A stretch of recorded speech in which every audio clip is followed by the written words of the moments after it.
All right, so I just got my hands on a Tikka TAC A1 and a gorgeous Vortex Razor HD scope, but they haven't been set up yet. So before I can try this gun out and see how it performs, we need to zero the scope. And I thought, you know what? Why don't I just walk you through the whole process as I would do it? You can come along with me and you'll see some of the corrections I make and some of the considerations I'm having as I go along. So, got a fresh target. We normally want to zero these rifles at 100 yards. Or I like to anyway, because then no matter which distance I'm shooting, I always adjust up, right? So a lot of people don't realize that if you zero a rifle at 100 yards and you shoot closer than 100 yards, you actually have to adjust up to hit where you're aiming, not down. That's because your barrel's below the scope and the bullet is still rising to meet the line of sight of the 100 yards. So it's going to actually impact low. So I'm going to do something that's not only going to demonstrate that for you, but it's also a time-saving tip that I think you should try when you're zeroing a rifle to save rounds and make sure that you're on paper. And that is, start at 25 yards. Just get a quarter of the distance away, so at least you can figure out where you might be on the paper. So we're about 25 yards away here. It doesn't need to be exact. Again, we're just making sure we're going to be on paper. I also like to do something called bore sighting. And we're going to do both of those right here, just to see how close we can get first. And then we'll confirm, make any adjustments if necessary, head back to 100 yards. So if you guys know me, you know I like shooting off of a pack. Here's a cool little accessory that I've been using for a while now that a ranger buddy of mine made. It's a little shooting mat that goes on your bag that I think is just handy as can be when you're doing stuff like this. It's a good dude, it's a good mat. If you guys want to check them out, it's full spectrum solutions. Handy for things like this. So I want to go ahead and get on the mat, get a little rear bag for myself, and I'm not shooting yet. I'm just going to do what I call bore sighting. So bore sighting is I actually look down the barrel and point it generally at the target and try and get the scope and the crosshairs close. So on this gun, get down behind it. I'm just going to fold the buttstock so I can see through the barrel easy. Use the bag to get the rifle nice and stable, because that's going to be key here. And I will get down and look through the barrel and aim it at something that I can see or recognize. Now, the trick when you're bore sighting to point it at the object is to treat the barrel like it's two circles. Okay, so what I mean is the back of the barrel, the chamber, is the beginning, and the end of the barrel is going to be a smaller circle as you see down the barrel. Treat those like two circles and make sure they're centered with each other, and then put them on the object you're looking at. Because the problem is, if you're looking through the barrel at the object, it's easy to get the barrel misaligned, even though you can see the object. So we'll pick something here. I can actually see the target just fine. So we'll line up and get as steady as we can on that. And then without moving the rifle, pick your head up and see where the crosshairs are. And you might have to go back and forth a couple times to make sure, yeah, we're kind of off. All right, so I need to bring the reticle up to match where the barrel's pointed, okay? Now the adjustments on your scope, when you see directions on which way to turn, that's for the bullet's impact. That's not the direction the reticle moves. Believe it or not, the reticle moves in the opposite direction of the adjustments. So think about that for a second. If I want to turn this scope the direction of up, that's to move the bullet impact up. And how do you move the bullet's impact up? Well, you actually move the reticle down. So next time, you have to raise the entire rifle to get back on the target, which raises it up. So for me, since I need to move the reticle up, I'm going to turn this in the down position for the impact. And I'll just take a big chunk and see how close I am. A little bit more.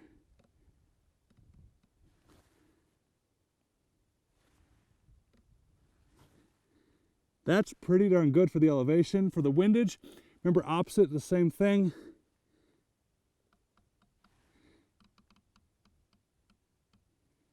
All right, that's pretty darn close. I think we're going to be on paper.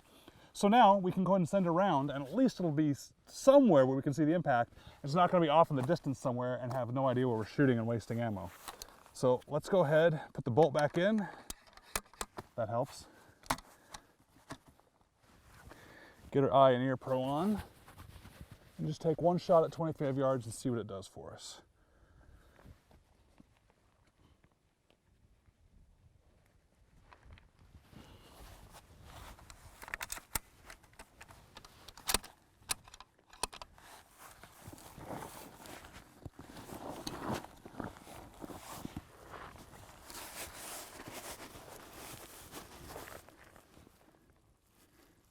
so close I gotta adjust my parallax back or it's blurry.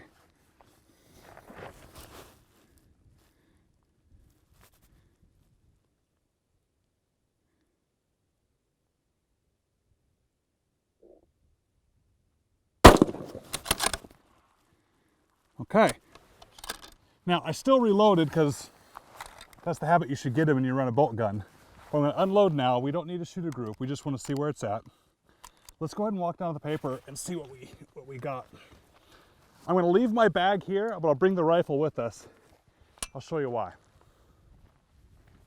Now, when you're making your adjustments, most of the time you use markings or measurements on the paper, and that's fine. So if you understand what minutes of angle are, that you have a minute of angle is about 1 inch in 100 yards, or you can use tenths of mils, which are centimeters if you think that way. We have videos to help you figure that out. But that's one way to make adjustments. Just keep in mind, if you're at 25 yards, you need to make 4 times the adjustment, okay? What I mean is, let's see, this one says half-inch grid. So if I was shooting at 100 yards, I need to move up 1, 2, 3, 4. I need to come up 2 inches. I need to come left about 1.25 inches. Well, some people might think, oh, 2 inches, that's 2 minutes of angle. No, that'd be 2 minutes of angle if we were at 100 yards. Since we're at 25, a minute of angle is only about 1/4 inch. So it's actually 4 times the adjustment. Instead of 2 minutes, it would be 8 minutes of angle, okay? But I have an even easier way to make an adjustment for you, especially when we're not trying to get too precise. We just want to get somewhere near where we need to hit, and that's using the reticle and the scope. Now, at the 25-yard distance, I don't want to adjust the impact right to the dead center. Remember, we're going to 0 to 100. Instead, we're going to 0 a little bit low, because when we shoot at 25, the bullet is still rising. So if you're going to make adjustments and try and move in there, for a 6.5 Creedmoor, I'd say about 3/4 inch low is where I want it to be at 25 yards.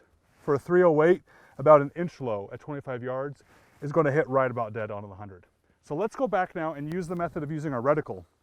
So instead of trying to do the math, because this is a mil scope, and I'll admit, I learned on minutes, and that's kind of what I'm stuck on. If I had to start over, I'd probably start with mils. But instead of us sitting there doing conversions about centimeters and yards and meters, this scope has a reticle in it that already has all my mil adjustments in it. And the beauty is, minutes of angle and mils are angular measurements, meaning they're not a certain size at any distance. They're an angle that gets bigger or smaller the further away you get. So I don't have to worry about the fact that I was closer. I just look in the reticle, and if it says it needs to come up 1 mil, I come up 1 mil. Because regardless of the distance I'm at, it's already perfect. So I like using my reticle for this. So let's lay back down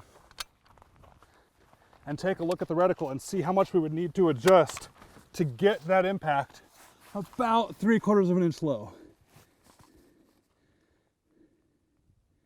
So to me, that looks like I need to come up about 1.5 mils. See that? I think about minutes all the time.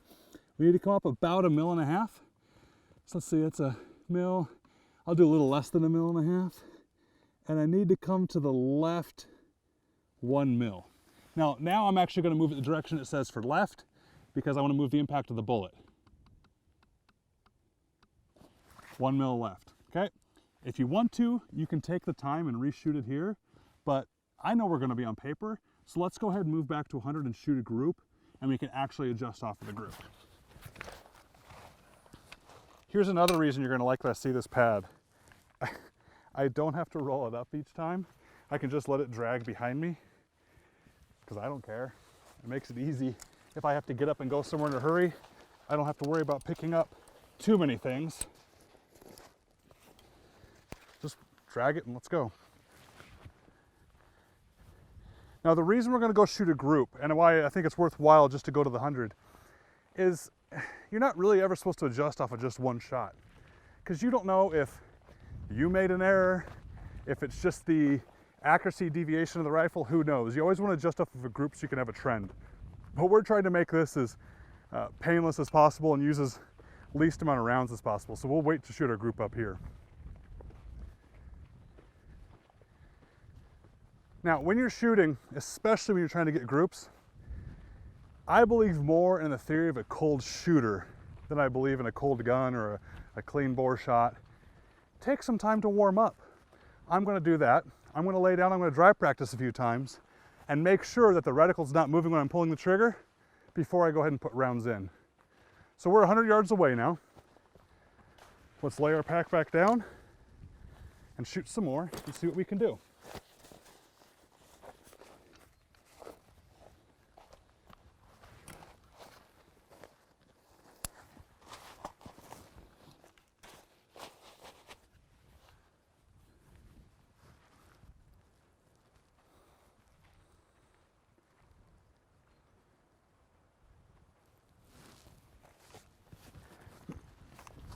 So before I put my ammo in, I'm going to do the dry practice. Make sure my chamber is empty. Get on the gun. Try and get stable. If you need to with these pistol grip chassis, get your thumb on the other side of the gun. Don't grab it like this, grab it like this, and sometimes that helps. It does for me anyway. So get on the gun and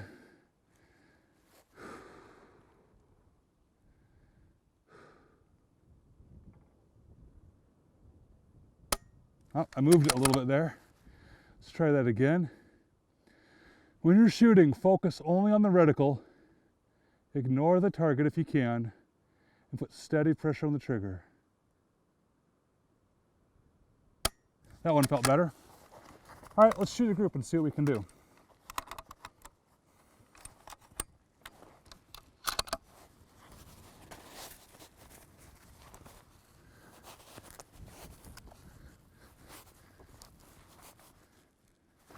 Get the rifle a little higher.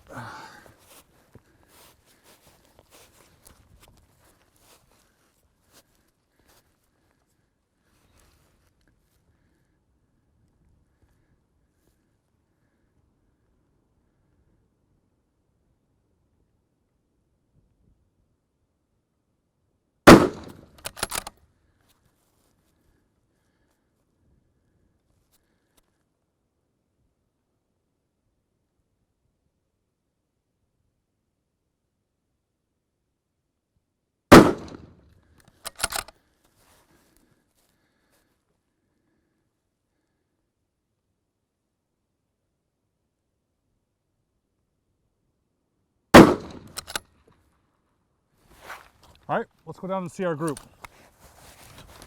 I'm gonna leave the rifle here. Bolts open, chamber's empty, magazine's away. Let's go see how we did.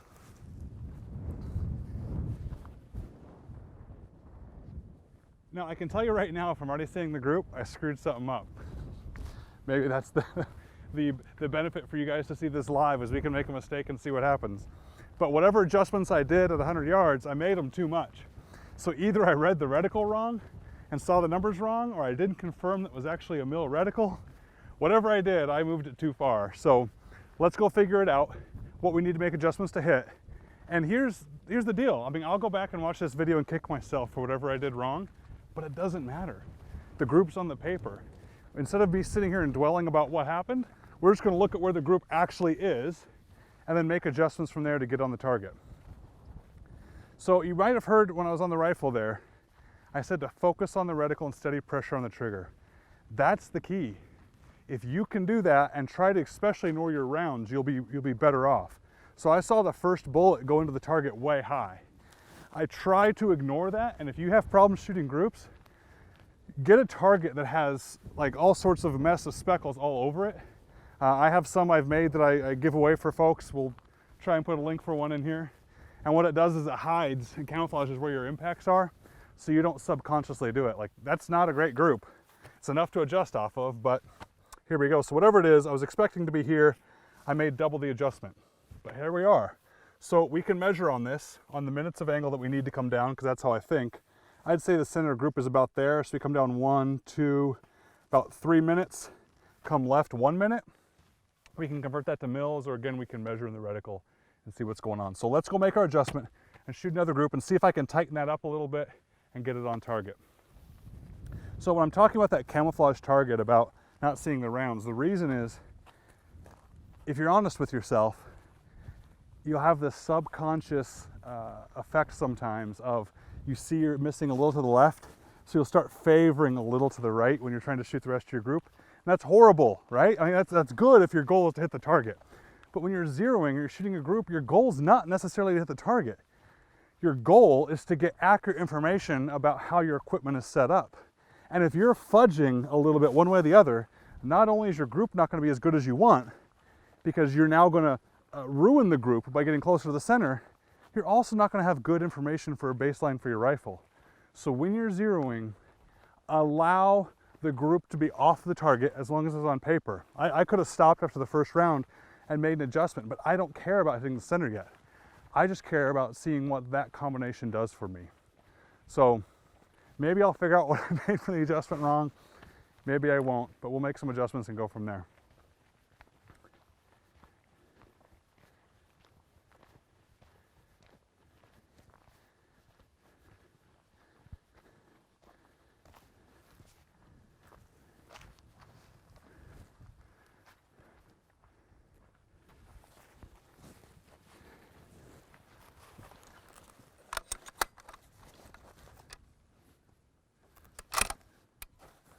Okay, I'm gonna look through the reticle here, making a measurement again with the mils. It looks like I need to come down about 0.8 mils.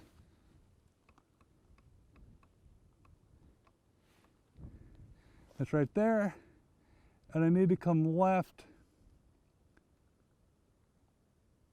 about 0.2, 0.3. So come left.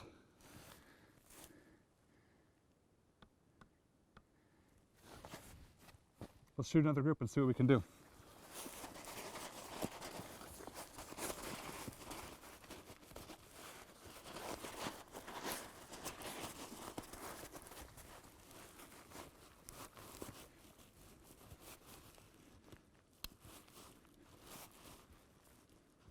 By the way, that's another reason I like shooting over here. You see what I was able to do with the safety there? You can't do that when you're on the gun like this. Just easier to run the bolt, easier not to grip it too much. All right, I want to shut up and try and shoot a better group.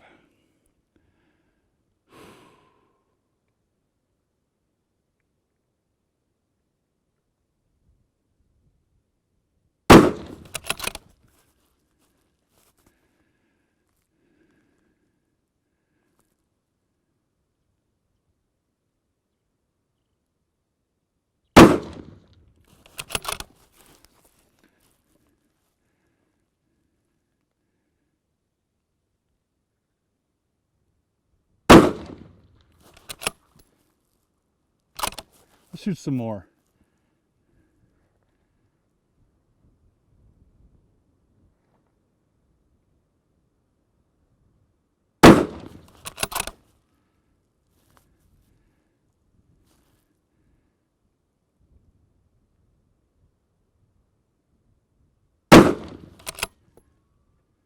All right, let's go down range, see if the group is any better, and if it's where we want it to be. Chamber's empty, bolts back. So I did a risky thing there by shooting more rounds when I'm sitting here on a live shot. Because you shoot a 3-round group, sometimes it's easy to get a nice pretty group. And the temptation is to stop there, because your 4th or 5th round you might throw one way or the other and call it a flyer and make the group bigger.